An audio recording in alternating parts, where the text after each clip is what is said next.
Welcome to the Fibromyalgia Podcast. I'm Tami Stacklehouse, fibromyalgia coach, author, and founder of the International Fibromyalgia Coaching Institute. The goal of this podcast is to empower you with access to the dream team of experts and coaches I've discovered are key to living the fibro life you love. From the comfort of your own home, and maybe even your pajamas, I'll help you take back control of your life and health.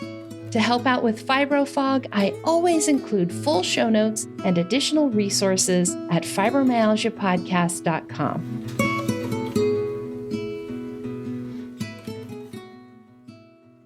Welcome to the Fibromyalgia Podcast. I'm your coach, Tami Stacklehouse, and this is episode 94.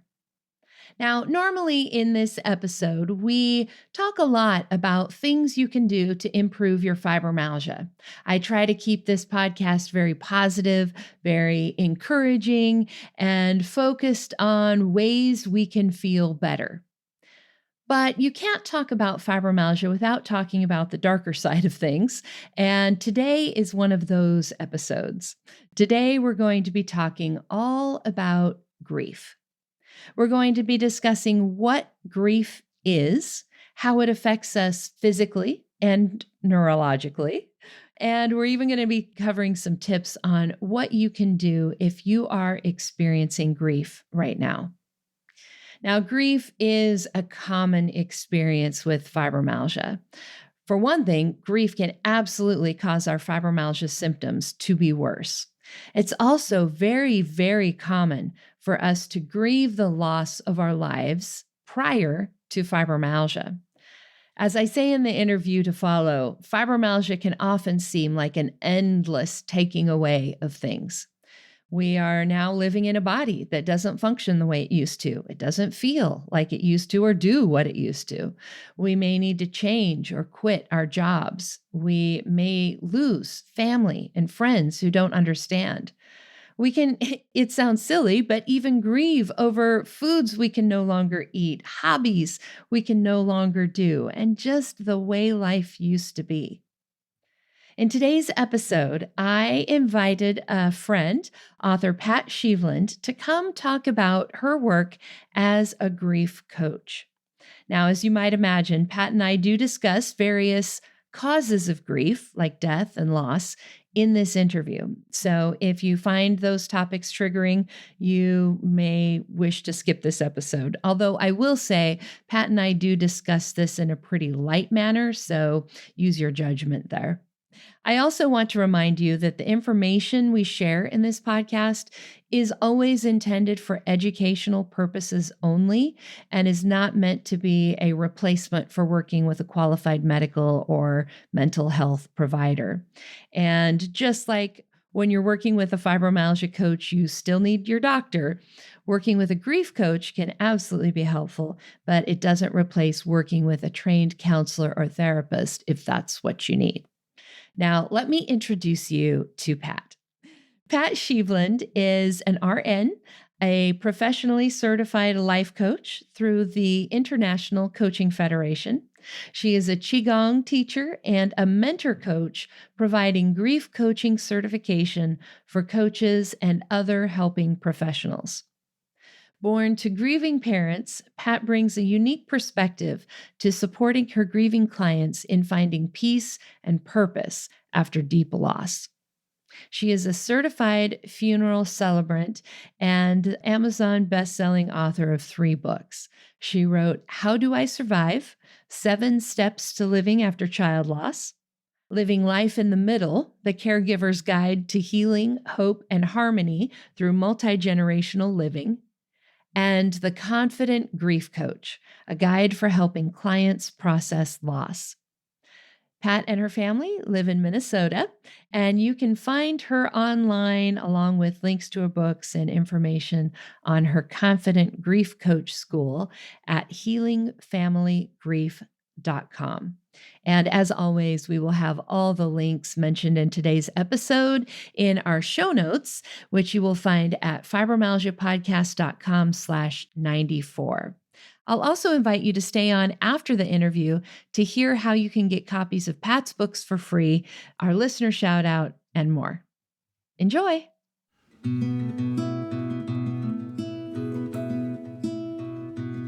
Hi, Pat. Welcome. I have been looking forward to talking to you for months. You and me both, girlfriend. I'm just really excited about this. It's been a long time. Yes. So, as you and I have talked about so many times, grief is such a huge part of the fibro life. I mean, for one thing, a lot of us find that when we go through events, grieving events, it makes our symptoms worse. But also, so many of us are grieving the life that we have lost, or friends that we've lost, or relationships that we've lost. So I think there's a lot we have to talk about today.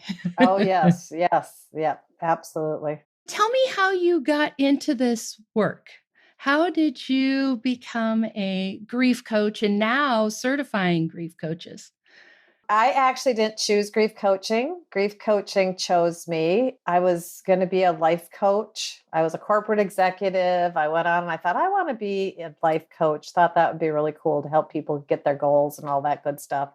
And you have to kind of hang your shingle out on the door and get coaching hours in order to get certified. So I did that. And it just so happened that the first two clients were grieving moms. Mm. And at the same time, my own mother finally opened up about my brother who died before I was born. He was an infant and it was his 60th birthday. So I had three grieving moms that I was basically working with at the same time. And it just, I don't know, stepped into it. I'm a nurse, so I've done a lot of death and dying and held a lot of hands of those who are transitioning and the families that they leave behind. And I've also had a lot of lived experiences of other kinds of grief when it comes to family relationships and health issues and different things like that. So Yeah. it's found me. I think that's so often the case. I mean, I can't say that I ever set out to become a fibromyalgia coach. Yeah, right. Really. Yeah. Yeah. Let me do that.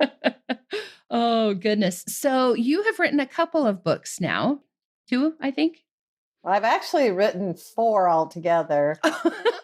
Yeah, the first one was just one that I did all by myself, and it was kind of a memoir biography, like what happened in our family in looking through, the rearview mirror and what grief really transpired there. But then I did write the book, oh gosh, I don't even know how many years ago it's been, 3 years, 4 years. How Do I Survive? 7 Steps to Living After Child Loss, because mothers were coming to me. And so this program, my Breathe coaching model for grief, really arose out of that.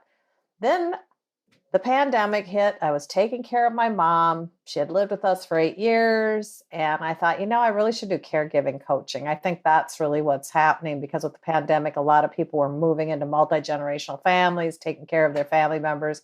So I wrote another book, which has to do with multi-generational living. And then I just most recently wrote a book a little over a year ago. And that is The Confident Grief Coach. Helping clients deal with loss is basically what it's about. Awesome. Awesome. I don't think I realized you had written so many. I knew of the two of them, but yeah. Yeah. That's awesome. That's awesome. Congratulations. Thank you. So let's talk a little bit about like some of the, I don't know, science, I guess is the word I want to use. Like, how does grief affect us? I mean, emotionally, I think people are pretty well connected, but grief doesn't only affect us emotionally, it affects us physically. So let's talk about that. Physically and neurologically, in neurobiology, but physically, being a nurse, I've seen this my whole life, but then I was trained in Qigong, which is an ancient form of Chinese medicine. And there's this theory that's called the 5-element theory, and how different emotions can basically like attack or block our energy systems. So with grief, it is, this goes back 8,000 years. So it's like not new stuff, right? And grief actually affects our breathing energy system, depression, crying, all of that. And so that's where we can start having some real problems with breathing issues, start getting it. I see a lot of grieving moms who then end up with like breast cancer. So all up in that chest area and autoimmune stuff because of the breathing, skin conditions, psoriasis. I mean, which is autoimmune too. But yeah, that's a big thing. Grief can attack a lot of different things. And then from the neurobiology standpoint, there is a woman, she's out of Arizona, I don't know if it's State University or whatever. And she wrote the book, The Grieving Brain. And it talks about what does grief actually do in our brain. So it's not just the emotions, but it's like how our wiring in our brain changes when we have experienced significant loss. That's The Grieving Brain? The Grieving Brain. Awesome. Everybody, we will put a link to that in our show notes so you can find that book if you're interested. That sounds fascinating. Yes, I loved it so much. I reached out to the author and said, can I use some of your book? Because I want to create one class out of my certification program that just has to go with the science of the grieving brain, because I think it's so important that a lot of people who are grieving, whatever the loss is, really think, well, I should be over it by this amount of time, or I should be a little bit different than this, or why am I still feeling this? And she really goes through what's the biology behind it and the neurobiology. And it's like, there's science behind this, that grief brain is not a made up term. It really does happen. And then fibromyalgia is an amplifier. So any of those kinds of symptoms that pop up just from grief, fibro is going to take that and amplify it. So it's no wonder that for many of us, our fibro symptoms are much worse when something happens or, anniversaries, right? Yeah. Of things that we're grieving, right? Yeah. Yeah. It's almost like our nerves start firing, right? And I love the term amplification because it's so true, right? Mm-hmm. Yeah. Yep. And we can grieve lots of things. So let's talk about that a little bit. I guess just a basic definition. What is grief and what causes us to grieve? Okay, so I could do Brene Brown and all of that type of thing. What's the definition? This is my definition of grief. Grief arises from deep love. So when we experience a loss, especially when it's someone or something that is so important, it arises out of that love. So it's like the opposite coin of love. And so if we had not cared so deeply, we would not be grieving. So physical, talking about fibro, my gosh, yes, you start getting a chronic illness. Absolutely. I'm thinking of my brother who had his leg amputated a couple of years ago, and the deep grief and the processing to go through that to, step, that was not a pun intended, but to step into another, he would laugh at that, to step into this new life, right? Right. With a new leg. It's just totally. And I was divorced many years ago when my son was little. And I was just telling someone that was such a deep grief because I felt like I died. Like I died. That coupling died. So there's that. During the pandemic, I have one gal that came in as a student, but she was a social worker. And during the pandemic, she could not get the vaccine because of her health conditions. And her doctor said, absolutely not. Well, across the nation, if you're working in a healthcare setting and you didn't get the vaccine, you were out of a job. So her grief from the loss of her job was just extraordinary. So things like that just absolutely changed her life. Yeah. I mentioned to you before we started recording, my sister passed away back in 2016. And I think I probably actually grieved the loss of my life before my fibromyalgia more than I have grieved the loss of my sister. It's just, you just never know how things are going to hit you. Right. And I think some of that has to do with our capacity going into it, right? I think part of the reason maybe that losing my life with fibro was so hard was because of the fibro, right? Like I already didn't have much capacity. Right. Absolutely. And I think that's a big part of it. And So much learning from that too, and education for yourself of what it really is this. And then, you know, being a nurse, I was in the work comp field. I was an executive there 25 years, and fibro was kind of new back then. So then a lot of people would question, well, is this really something? Is it not? And I'm so glad that it finally has really gotten the education and the knowledge so that people are like, no, this is not some made up disease thing. But even that, because people, they look at you a little bit differently, or they don't understand it, they don't see a physical symptom, there's a grief with that. Right, right. So many things. I mean, I often think of fibromyalgia as like this enormous taking away of things, right? Like we sometimes lose our job, we lose our ability to do some of the things that we love. Sometimes we lose friends, family, people who don't know how to handle our illness that never gets better. Right. Right. It's not like a get well soon card. Yeah. Yeah. Yeah. Yeah. I mean, there's all that extraneous fallout almost, right? Yeah. That it comes from that. And so it multiplies the grief, it layers it. And so, yes, I can see why you grieved that life so deeply, because it hits so many different aspects of your life. Right. And Right. your relationships. Mm-hmm. Absolutely. Yeah. One of the things that I have heard from a couple of clients is, am I just sad, or is this grief? And is there even a difference? That's a really good question. I believe it's grief. I believe that it's, sadness. If it has to do with something that's a loss of something, your capacity, your energy, all those different kinds of things, I would say that's grief. And it's okay to say it's grief. It's okay to call it what it is and give yourself the love and the kindness as you would anybody who's grieving. But you really need to turn it inward, because we are our first true loves the minute that we're born, right? And we really have to learn to turn that inward, because not everybody's going to understand. And that's one of the things, commonalities in grief. People don't know how to speak about it, whether it's the death of someone that you love or whether it's another deep loss. People don't know what to say. They don't understand if they're not in your shoes, so to speak. So that's a huge thing, is that you need to really almost put that into your self-care toolbox, is being kind to yourself and allowing what other people's actions or thoughts kind of need to be out in the wayside a little bit. You got to have your community like you. Right. Yeah. Right. Right. And I think too, like, we're all different in how we experience grief. Like I've seen some people who like don't want to talk about the person who died or whatever the loss was. They don't want to talk about it because it hurts too much.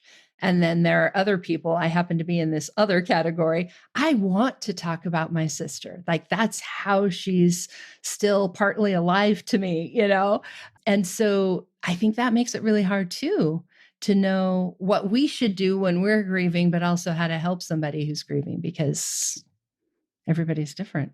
Yeah. I think giving permission to talk about it, a lot of people don't talk about it because they don't feel that they have the permission to, that the people around them are uncomfortable in this topic of conversation. But when I'm working with someone who is grieving, they want to talk about it in a safe environment, but they want to be able to speak about their deep loss, like your sister, and being able to keep their memory alive and that type of thing. But that's what happened in my family, is they buried my brother, who was 4 months of age, and no one ever spoke about him. He was never acknowledged. And my mom went for 60 years, oh my goodness, never being able to say his name, because it just wasn't done. And it took, a 60th birthday and her and I sitting down and having a conversation where she could finally open up about all that stuff that she's had on her heart for 60 years. It's like, oh. So I think talking about it is, providing the space. And that feels like almost like a second loss to Well, me as you're talking about that with your mom, the loss of your brother, but then also the loss of being able to talk about it. Mm-hmm. Yeah. And it's interesting because I've talked to people throughout globally. That's one question that I ask them is, how does your culture handle grief? Do you Oh, talk about yeah. it? And, we think it's kind of like here in the US or whatever, that we just don't talk about it. But there are so many cultures throughout the world that it's just not talked about. And there's just this, which creates even more fear. And so it's been interesting. I have a lot of people touch base with me and they're starting to step out going, I want to change this in my community. I want to speak about it. Death is a part of life. How do we do the honoring? How do we really find healing within our grief and allow the grief to coexist with laughter and purpose and joy and all that good stuff? Absolutely. Absolutely. One of the things I would love to talk about a little bit here is sort of the timeline for grief. Come you on, know, Tami. we hear about things like, the stages of grief. And I think there's this almost expectation of ourselves and of other people that it's this linear thing that you go through from point A, B, C, D, and like you're done. Nope. And the stages of grief, a lot of people don't understand, but that arose from Elizabeth Kubler-Ross's work. And she was a pioneer about this. But what her whole study was of people that were in the stages of dying.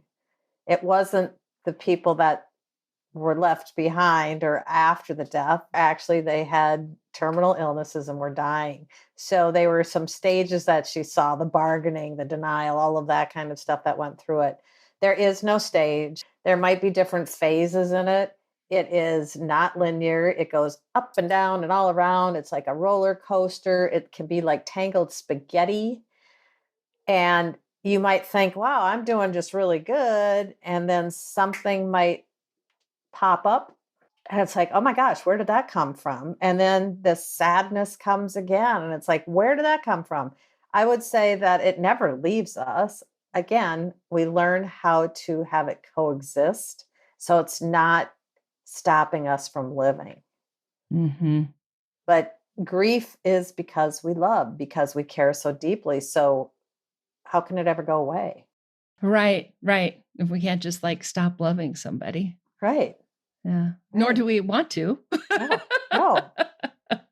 Yeah. I have found it so interesting going through the last few years since my sister's passing. A couple years ago, all of a sudden I was just like, I don't know, feeling a little bit off for this week. And just like, oh, maybe a little extra tired, just a little extra unmotivated, just like not quite myself. And then all of a sudden I was like, oh, this is the anniversary.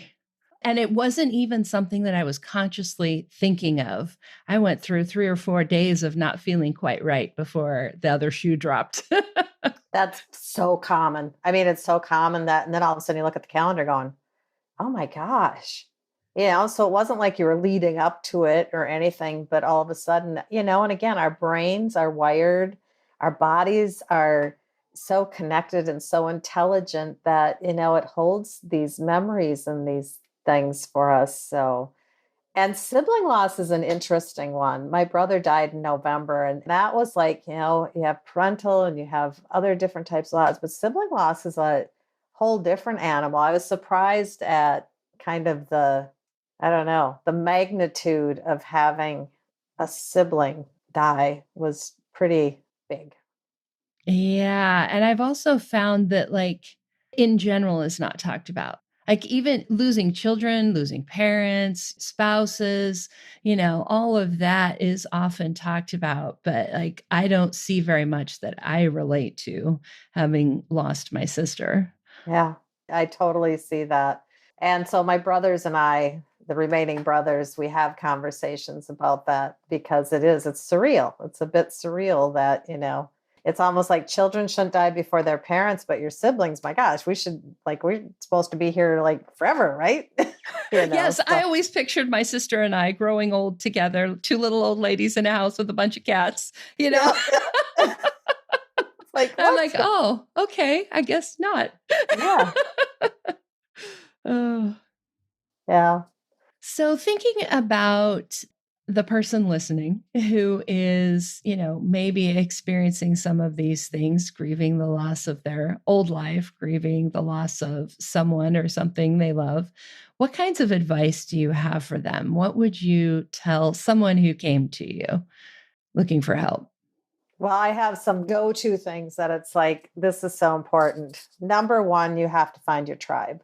A lot of times when people are grieving, whatever kind of grief it is, their family may not understand because they're kind of enmeshed in a lot of those feelings. And if it is fibro, it affects your family too. It affects your relationships, right? All of those type of things. So finding a couple of people that really get you, finding that tribe so that you really have your support system that is tailor-made for you. And then I ask people to go out and actually ask those people that they have in mind to be their support system. And we don't like to, and women especially, we don't like to raise our hand and say, could you help me? Because we always want to be Mm-mm. helping everybody else. Right. But I'll tell you, this is what I know to be true, that when we raise our hands and we go to a friend or a trusted advisor, whoever that may be, and say, I'd really like you to be on my team and to be part of my support network. Would you be willing to do so? The person that you ask is so honored Hmm. because they've been wanting to help in some way. And so they feel so honored that they're even asked. And it gives them the ability to, okay, what do you need from me? So there can really be some great dialogue. So that absolutely, I think, is so important. And it's honoring your loss. So whether it's a person, whether it's your physical health, whatever that is, I think it's really important to honor that and honor your grief with it. And so it may be just simple ceremonies. It may be, just lighting a candle and just being with it, but it really is naming it and, allowing yourself to feel those feels and not feel guilty about it or not think I should be way past that because, that linear line says that I should be all done with this right now. No, Or it's that this just, is such a little thing. I shouldn't feel this yeah, strongly yeah. about it. Or we do comparative grief. Yeah. Well, oh my gosh, hers is so much worse than mine. Yeah. Don't minimize that. So that's what I would say to the people that are listening is it's okay to be all about yourself.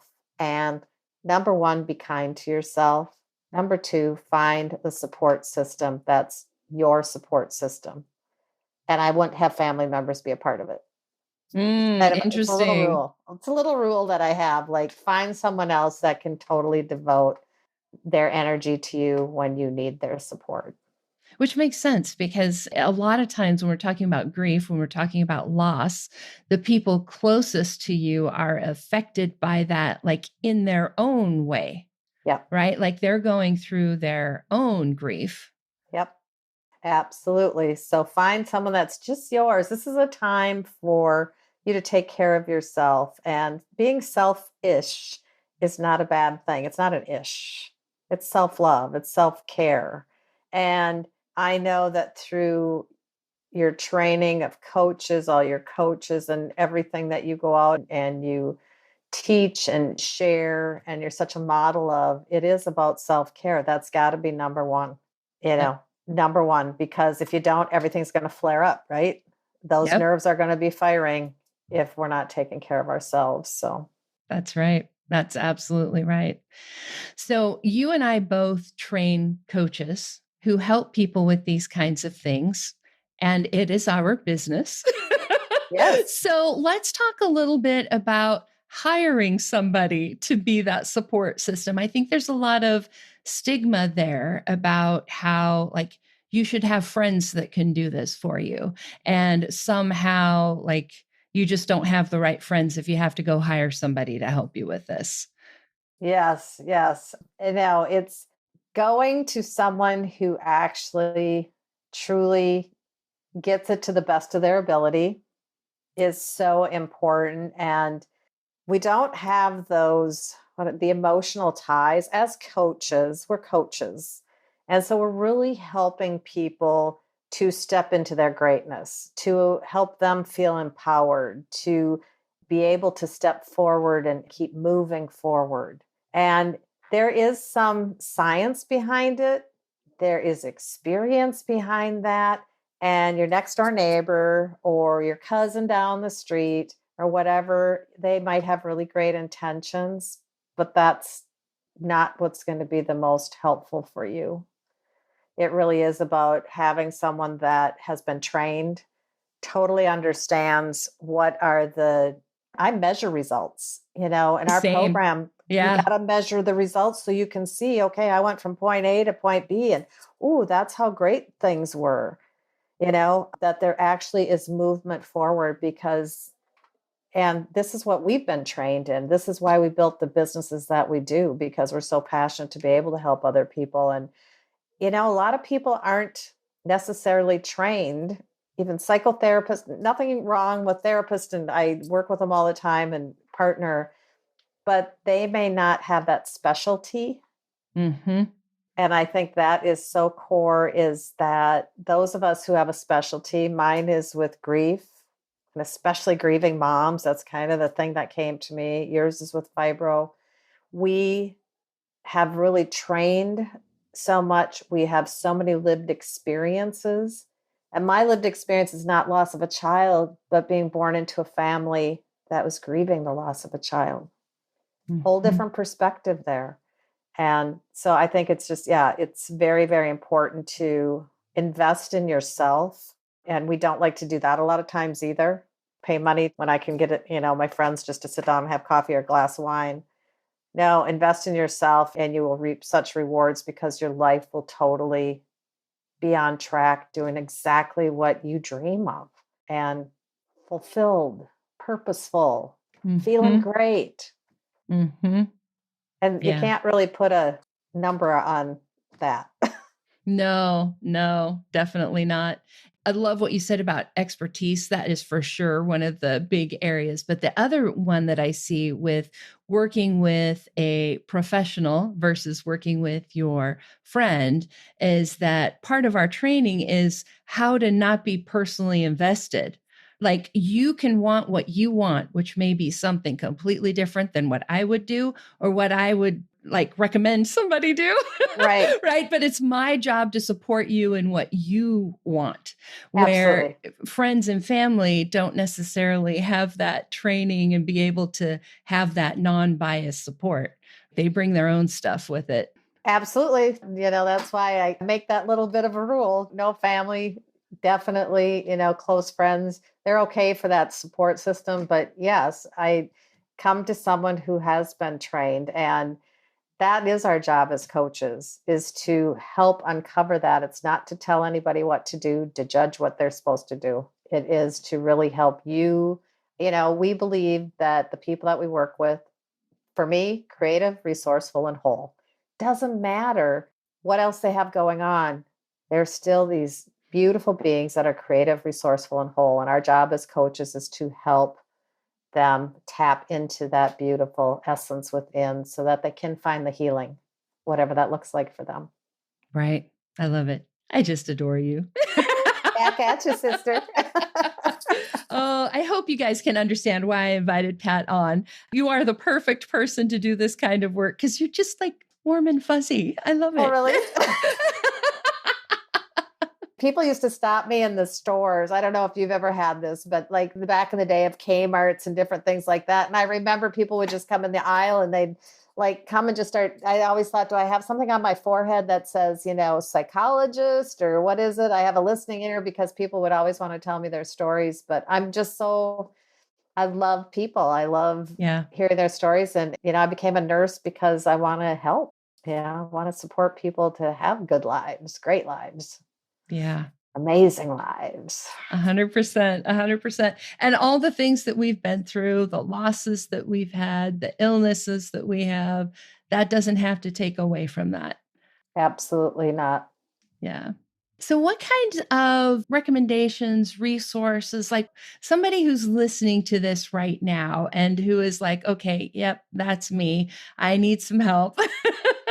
What kinds of next steps should they take?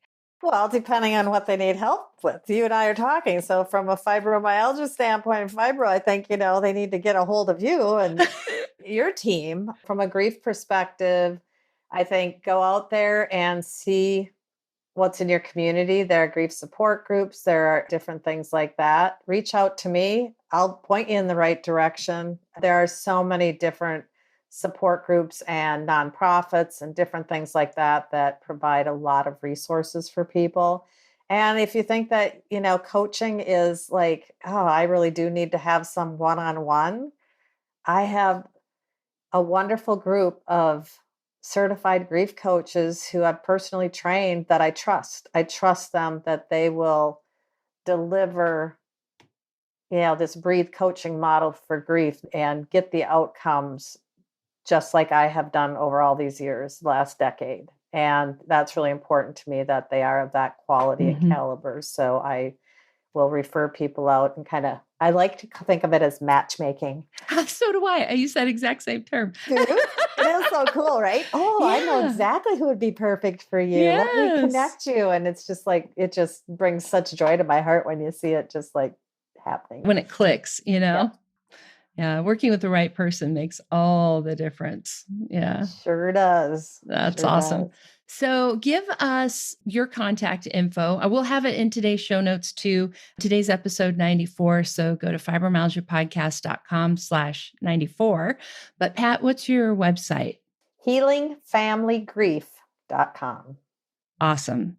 And do you have links to your books out there too? Yes. I thought you might. Of course I do. So yes, if you need caregiver support, there's a link to that. If you're interested in, the breathe coaching model, it's like, how do I survive 7 steps to living after child loss? But what we know is that this model works for any kind of loss. And so if you want to get that, just do it under the lens of what you're looking for. It doesn't need to be child loss.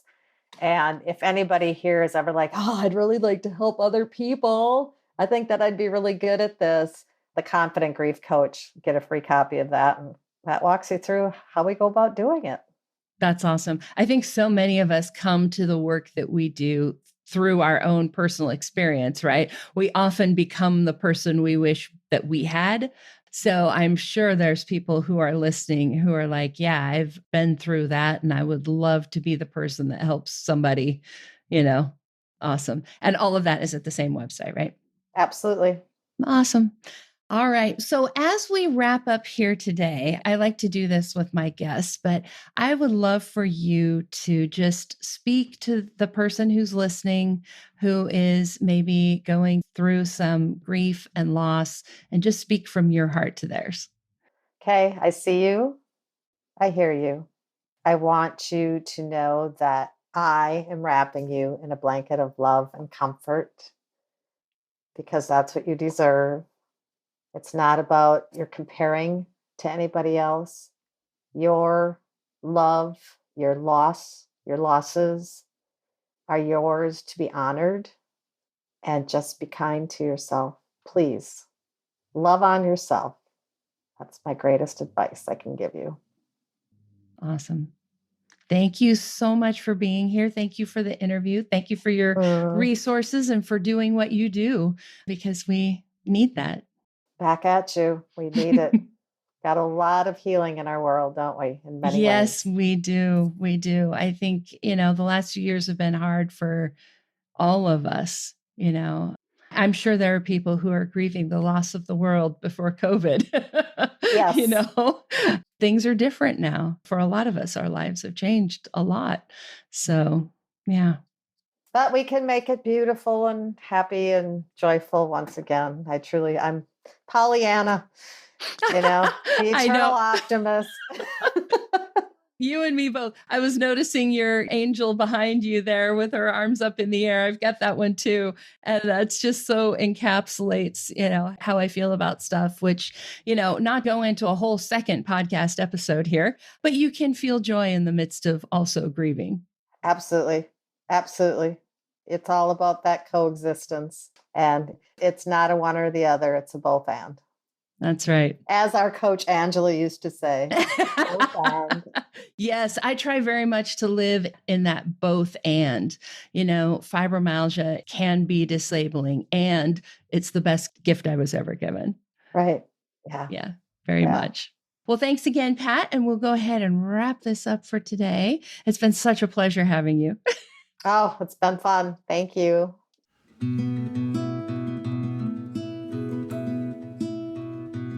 And that wraps up my interview with author and grief coach, Pat Sheveland. To download free copies of Pat's books, visit her website, healingfamilygrief.com. Just scroll down to the very bottom of that first page, and you'll see all 3 of her books available to download at no charge. We will also have a link on today's show notes page where you can get those as well. You can contact Pat through her website if you would like to connect with her or one of her certified grief coaches, or if you're interested in becoming certified as a grief coach through the Confident Grief Coach School. Her next class begins in January. Again, we'll have all of her links on today's show notes page, fibromyalgiapodcast.com/94. And if you would like help with your fibromyalgia, as Pat said in the interview, if you need help with grief, she's the go-to person. If you need help with your fibromyalgia, however, then we would love to help you. I've got several students and coaches who are currently accepting new clients. You can go to findafibrocoach.com to schedule a consultation online. You can also do that on today's show notes, fibromyalgiapodcast.com/94. And I've got this week's listener shout out for you as well. This was on Instagram from the little house on the left. This was in her Instagram story. And I just wanted to share this with you. She says, for anyone struggling with fibromyalgia, this is the absolute best podcast. There's so much advice on how to adjust to life. Whenever I'm having a day where I feel defeated, this is my go-to thing. Thank you so much for the shout out. And I'm returning the favor here, giving a shout out for you here on the podcast. Thank you so much for sharing this. And for all of you, if you are listening to this, if it helps you in any way, please share this with someone that you know who has fibromyalgia. This is one of the best ways to share our information with your friends, is just to recommend that podcast. I know all the podcast episodes I listen to really are things that friends have recommended to me. That's how I always find the best ones. So please do share this with your friends. And if you tag us, who knows? Maybe you could be our next listener shout out. Thanks so much. See you guys here next time. And that wraps up another episode of the Fibromyalgia Podcast. I'm your coach, Tami Stacklehouse. For daily doses of hope, inspiration, and practical advice, come hang out with me on Facebook. Visit facebook.com/fibrocoach to find my personal coaching page and connect with me directly. To find the show notes, additional resources, or to schedule a consultation with me or one of my coaches, visit fibromyalgiapodcast.com.